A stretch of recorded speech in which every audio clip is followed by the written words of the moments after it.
Ito mga dapat natin aabangan sa magandang dilag na paganda talagang pangyayari ng bawat episode ng telesering ito na wag natin papalampasin ito mga kapuso. Pit na nga talaga malaman ng lahat kung sino nga ba talaga itong si Greta V at magpapakilala rin talaga siya sa tamang panahon, kaya humanda na talaga ang mga taong abusado ng api at talagang gahaman sa kapira sapagkat isasampal ito ni Gigi sa mga tao talaga na handa siyang maghiganti para sa kanyang sariling kapakanan at mga taong inosente na maaaring madamay pa ng mga taong ito.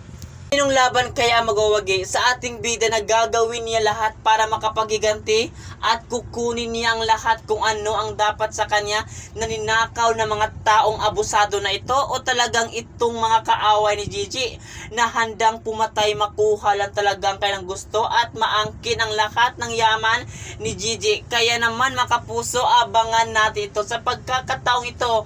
Parang tagilid, parang may mangyaring masama dito sa ating bida dahil sa plano ni Blair talaga, kasi wala itong tiwala dito kay Gigi kahit pa talaga ay magwet baitan, pero para sa kanya ay para talagang iba mayroong pakay itong ating bida kay Blair at yun ang napansin niya, kaya nga nag-isip siya sa masamang plano niya dito sa ating bida. Kaya naman mga kapuso, abangan natin ito, ang magandang dilag na wag natin papanapasin ang bawat episode ng telesering ito. For more updates, lagi lang kayo makatutok dito sa telesering ito at sa video na to. At yun lang mga kapuso, maraming salamat. Thank you.